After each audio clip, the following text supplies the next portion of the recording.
Trong chương trình siêu giác quan động vật hôm nay, chúng ta sẽ xem các thứ có vị ra sao và tài đánh hơi quan trọng như thế nào nhìn từ quan điểm động vật. Bạn có thể cho là thế giới tự nhiên chẳng có kẻ sành ăn. Rốt cuộc, động vật ăn chỉ để sống, chứ chẳng phải để thưởng thức như chúng ta thường nghĩ. Vậy có chắc là chỉ con người mới có khả năng phân biệt được vị này với vị khác không? Thực ra thì nó còn phức tạp và thú vị hơn thế. Trong thế giới loài vật, sự khác biệt giữa vị và mùi có khuynh hướng không rõ ràng. Chẳng hạn như với các loài vật sống trên cạn, những con vật bước đi trên mặt đất thì vị chỉ là việc phát hiện các chất được gọi là plasten, vốn kích thích các tế bào giác quan trên nụ vị giác hay mũ đầu. Nhưng khứu giác của chúng cũng sẽ phát hiện mùi của các chất thơm lan truyền trong không khí.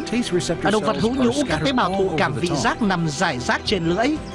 Ở các sinh vật khác, chúng có thể nằm ở một số nơi khá lạ. Các thụ thể vị giác và khứu giác hoạt động ra sao dưới nước? Vâng, đó là cả một thế giới khác.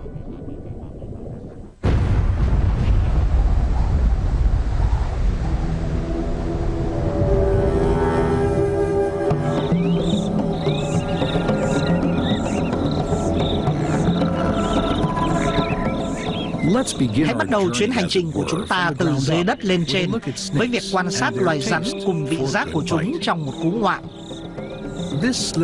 Nhân vật trơn tuột này là con rắn chuông, có thể được tìm thấy trên khắp châu Mỹ, từ miền Nam Alberta tới Argentina, ở nhiều môi trường sống khác nhau.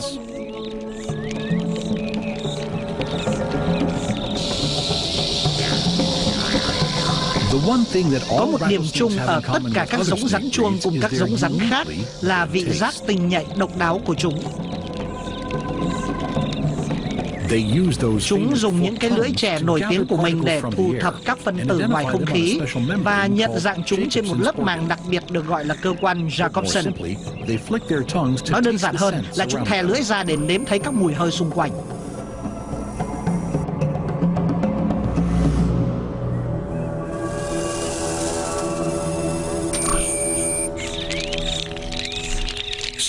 Vậy từ nay trở đi, khi bạn thấy một con rắn thè lưỡi về phía mình thì hãy nhớ là không phải nó đang cố đe dọa bạn từ xa, mà là đang tìm mồi.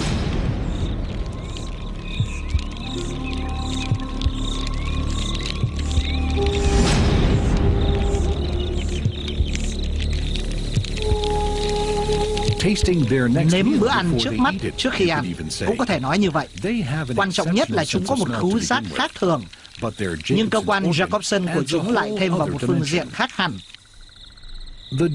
Cơ quan khứu giác Jacobson thực ra là được khám phá bởi Ludwig Jacobson, người mà cơ quan này được đặt tên theo.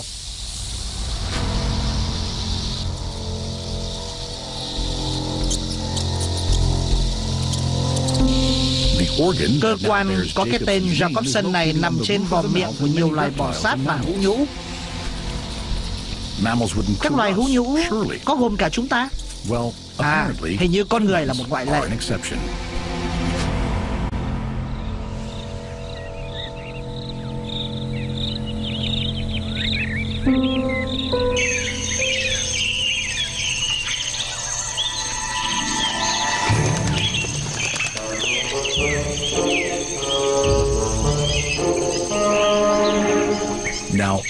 Không giống như rắn và thằn lằn, các loài hữu nhũ có cơ quan Jacobson là bộ phận chuẩn, thường không có những chiếc lưỡi chẻ dài mà chúng có thể thụt nhanh ra vào tùy ý để nếm thử không khí.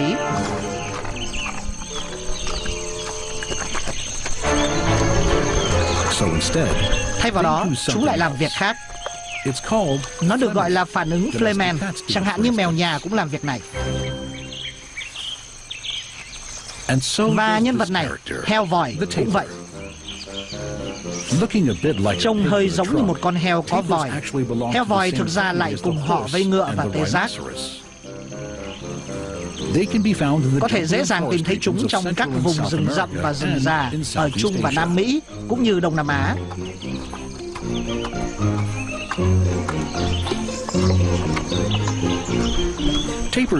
Thị lực của heo vòi không được tốt, nhưng chúng lại có khứu giác rất nhạy. Thêm vào bộ cảm biến bí mật, đó là cơ quan Jacobson.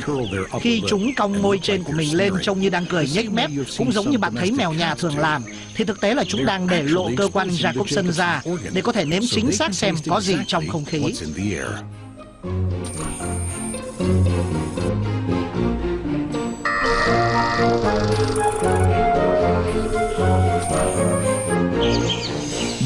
Heo vòi là loài động vật ăn cỏ. Cái mũi dài cùng với cái môi được biến đổi ấy rất tiện cho việc tước thức ăn khỏi cành cây chẳng hạn.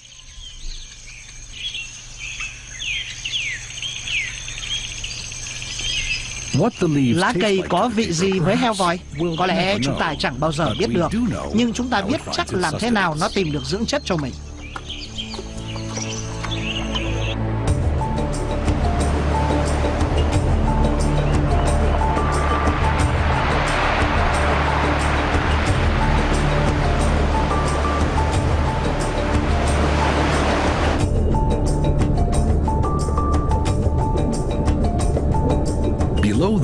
Bên dưới làn nước, cho dù là một hồ nước, dòng sông hay đại dương, thì vị và mùi lại là vấn đề hoàn toàn khác.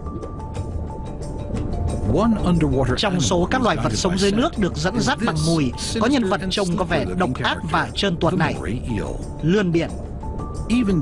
Cho dù có tới hàng trăm loài lươn biển với kích cỡ dao động từ 25 cm cho tới 4 mét, thì vẻ ngoài đầy đe dọa của con lươn biển với cái miệng không ngừng há ra vẫn không thể lẫn vào đâu được.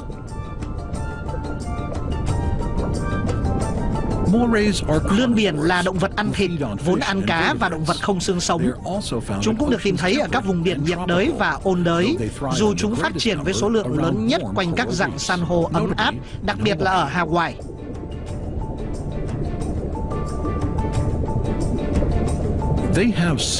Chúng tương đối có tiếng là hung dữ và thậm chí có thể được gọi là cáu kỉnh. Nhưng thực tế khi cảm giác thấy con người tới gần thì chúng thường lẩn đi hoặc nấp vào trong các khe đá.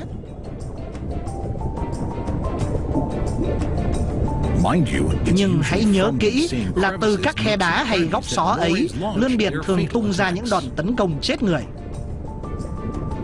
Khi ấy, ở chừng mực nào đó, chúng được dẫn dắt bởi cái mũi. Thị lực của lươn biển rất kém và chúng dựa vào các lỗ mũi hình ống của mình để đánh hơi và tìm mồi. Điều lý thú là một trong những nạn nhân khoái khẩu của lươn biển, bạch tuộc, đã tạo ra một chất trong làn mực đen phản lực của mình, vốn có khả năng vô hiệu hóa khứu giác nhạy bén của lươn biển.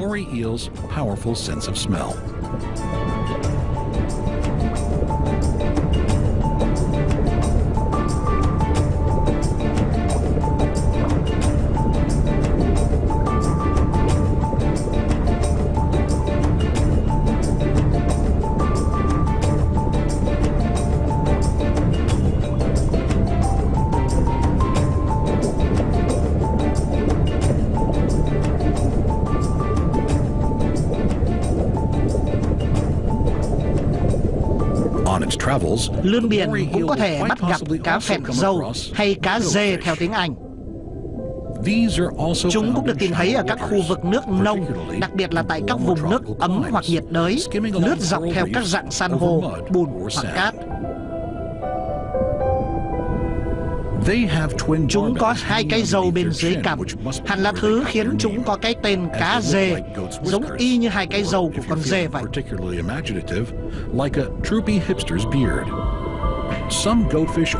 Một số giống cá phèn là loài ăn đêm và có khả năng thay đổi màu sắc y như tắc kè, nhưng điều mà tất cả chúng dường như có điểm chung là tâm hồn ăn uống. Cá phèn bỏ cả đời vào việc tìm thức ăn. Chúng tìm thức ăn bằng việc sử dụng cặp râu của mình. Cá phèn được biết đến như là những kẻ kiếm ăn dưới đáy, lùng sục để tìm thức ăn dưới cát. Trên cặp râu có các nụ vị giác vốn sẽ chú tâm vào bất cứ thứ gì có thể ăn được, chẳng hạn như tôm, cua, sò và dươi.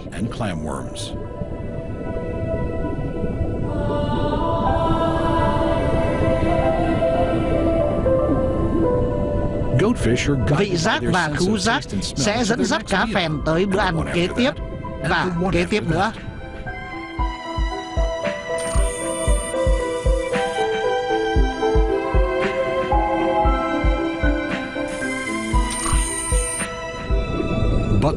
Nhưng có một số loài vật dưới nước lại dùng siêu giác quan này, chủ yếu không phải vào việc săn tìm thức ăn, mà là như một thiết bị tìm đường về nhà tinh vi. Nó được các chuyên gia gọi là khả năng tìm đường về nhà bẩm sinh. Đây là khả năng mà chúng ta thấy ở các loài động vật sống trên cạn, phổ biến nhất là mèo và chim bồ câu.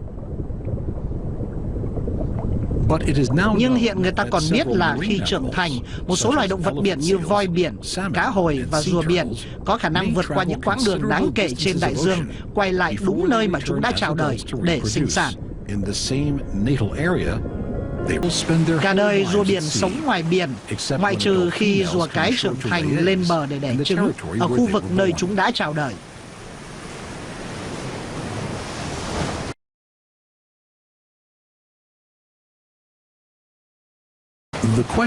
Câu hỏi là làm sao chúng làm được như vậy? Người ta cho rằng rùa biển tìm ra bãi biển chào đời bằng cách nhắm tìm dấu hiệu hóa học chỉ gắn kết với nơi chúng chào đời.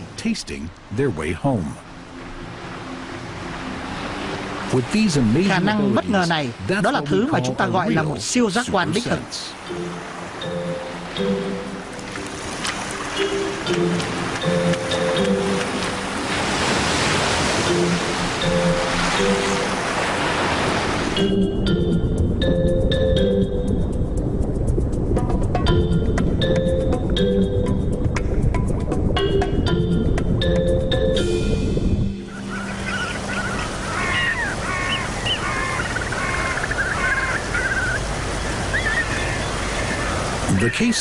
Trường hợp bản năng tìm đường về nhà của cá hồi lại là một câu đố khác. Hầu hết cá hồi được sinh ra ở nước ngọt, rồi di cư ra đại dương, nơi chúng sẽ cư trú trong 4 tới 5 năm, kiếm ăn và tăng trưởng. Khi trưởng thành, chúng sẽ trở lại để đẻ trứng trong những dòng suối nước ngọt nơi chúng chào đời.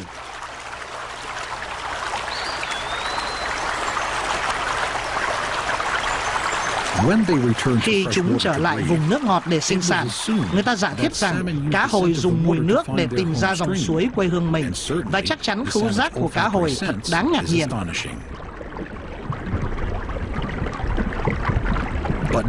Nhưng hiện các nhà khoa học đang bắt đầu đặt câu hỏi là liệu cá hồi cũng sử dụng từ trường của trái đất để định hướng hay không? Một phần thì đó là một số siêu giác quan mà cá hồi sử dụng.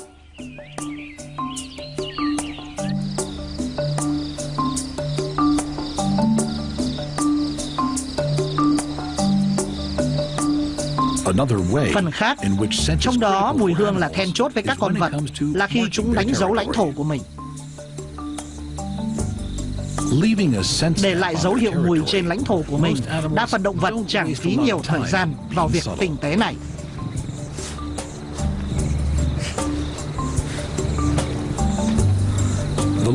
Sư tử đi tiểu lên một thân cây để đánh dấu ranh giới vương quốc của mình và khuyên bất cứ con sư tử nào đang tiến đến rằng cái cây đã có chủ.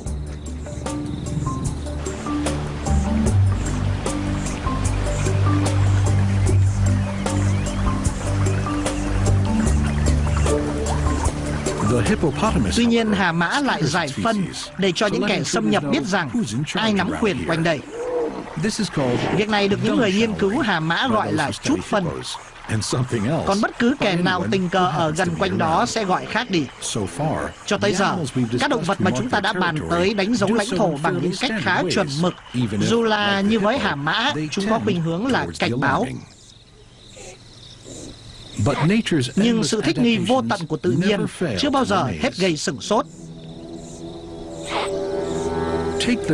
Lấy trường hợp của linh dương Thomson, vốn được tìm thấy điển hình trên đồng cỏ Savan châu Phi. Linh dương Thomson được có một cách đánh dấu lãnh thổ đặc biệt lạ lùng. Khi tới mùa kết đôi, chúng thiết lập lãnh địa sinh sản bằng cách để lại mùi một cách khác thường. Tiết ra một chất mùi từ một tuyến bên dưới mắt. Linh dương bôi chất này lên thân cỏ để xua đuổi những con đực xâm phạm, đồng thời thu hút những con cái.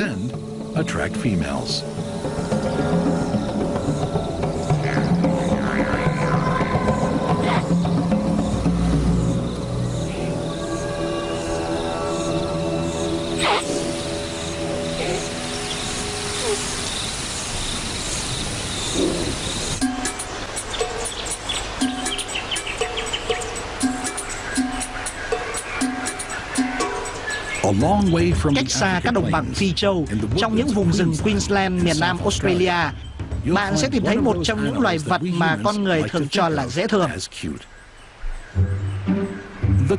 Gấu koala. Dĩ nhiên, không thể lẫn lộn được với bất cứ loài gấu nào, vì đương nhiên đây là loài thú có túi, mà họ hàng gần nhất của nó là gấu túi. Cư dân Úc Châu ăn ảnh này ngủ tới 20 tiếng một ngày và có một trong những tỷ lệ não bộ so với cơ thể thấp nhất trong số các loài thú có túi. Nếu bạn bắt gặp một con đang đi tiểu trên cây ngoài hoang dã, tức là bạn đang thấy nó đánh dấu lãnh thổ của mình. Đặc biệt nếu đó là một con đực như anh chàng trơ trẽn này. Nhưng gấu koala đực còn đánh dấu lãnh thổ của mình bằng những cách khác. Bạn có thể phân biệt một con koala đực hoàn toàn trưởng thành qua cái khoang ngực thấy rõ nằm ở giữa ngực của nó. Thực ra đó là một tuyến mùi. Và chính tuyến mùi trên ngực này được gấu koala đực dùng để đánh dấu lãnh thổ. Việc chà ngực lên các cành cây, thường là ở phía dưới gốc cây, tạo nên một phản ứng khác thường. Hành động thú vị này kích hoạt một cảm giác đặc biệt bên trong cơ thể con koala đực. Cảm giác ấy đi kèm với việc tiết ra một chất lỏng có mùi thơm, vốn đặc biệt hấp dẫn với đám koala cái. Khi công việc này hoàn tất, thì anh chàng koala không chỉ đánh dấu xong lãnh địa làm nơi sinh sản của mình, mà còn có thể trong trạng thái sẵn sàng yêu đương.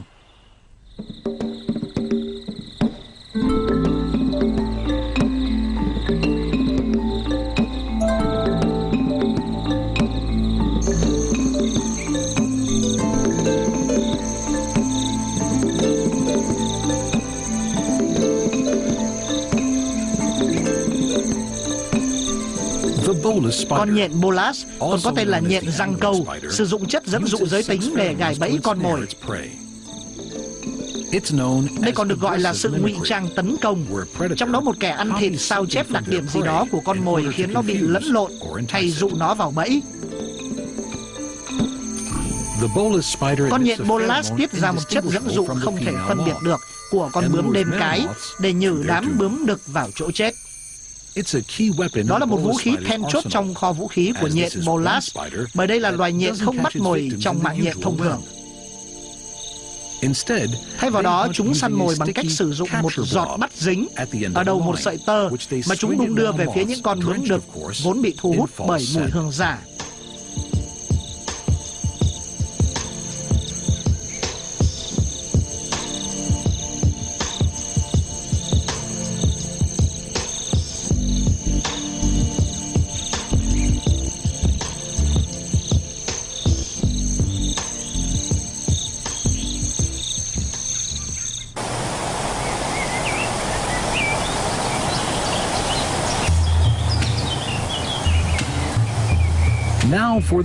Còn giờ trong phần cuối của chương trình, ta hãy xem xét vài kẻ có siêu khứu giác đích thực. Hãy bắt đầu với những kẻ chúa tể của khu rừng này. Sói. Khứu giác của một con sói ước tính mạnh gấp 100 lần con người. Chúng dùng nó để định vị các thành viên khác trong bầy, những kẻ địch, và dĩ nhiên là con mồi. Mùi hương sẽ cho chúng biết liệu những con sói khác có ở trong khu vực hay không, có bao nhiêu con ở đó, con đực hay con cái, và cách bao xa. Chó sói có vài tuyến mùi chuyên biệt trên cơ thể, bao gồm ở trên lưng và cách đuôi khoảng 7,5 cm. Cái mùi mà nó tỏa ra từ các tuyến này cũng đặc trưng y như các dấu tay đối với một phòng thí nghiệm hình sinh vậy. Mỗi một con sói đều có mùi khác nhau. Sói đánh dấu ranh giới lãnh thổ và các tuyến đường bằng cách sử dụng mùi từ các tuyến mùi có tính riêng biệt cao này. Có thể nói đó là danh thiếp riêng của chúng. Các tuyến đường và ranh giới hay các trạm mùi này có thể cách nhau tới 100 mét. Con người đã hưởng lợi từ việc quan sát hành vi này. Vì chó có khả năng đánh hơi cũng gần giống với sói, nên các kỹ thuật huấn luyện đã được phát triển và bắt chước theo chó sói ngoài hoang dã. Ta có thể thấy điều này ở những con chó tìm kiếm và cứu hộ, cũng như cảnh khuyển phát hiện ma túy.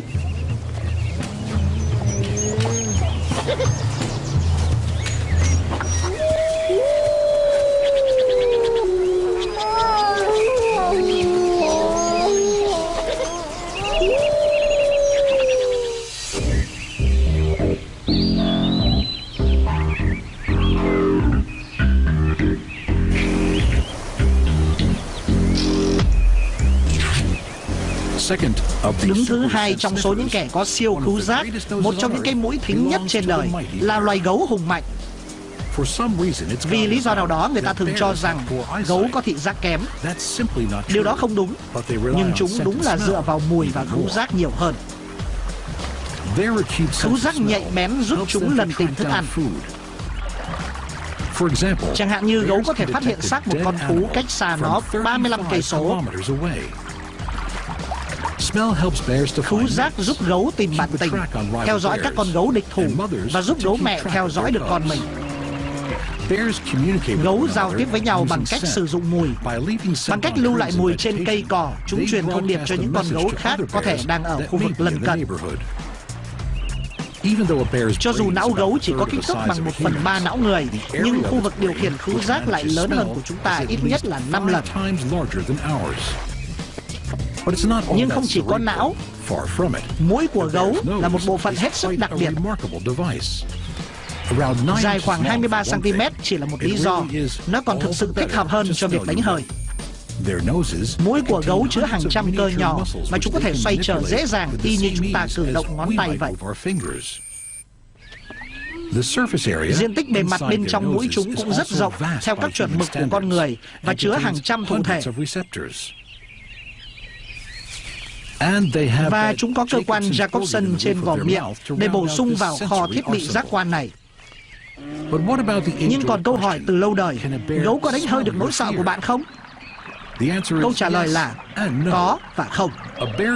Gấu có thể đánh hơi thấy bạn có đột nhiên toát mồ hôi lạnh hay không, nhưng thực chất nó không ghi nhận đó là nỗi sợ, nên phải nói là chúng cảm giác được nỗi sợ hơn là đánh hơi được nó. Trong chương trình siêu giác quan động vật, chúng ta sờ thấy và cảm thấy, nhìn thấy và nghe thấy, nếm thấy và ngửi thấy y như động vật. Các giác quan là những ngôi sao của loạt phim này, và tập phim này cũng không phải ngoại lệ. Vị và mùi ngoài hoang dã cũng quan trọng y như trong thế giới mà chúng ta đã tạo ra cho bản thân mình. Có lẽ là còn hơn thế nữa.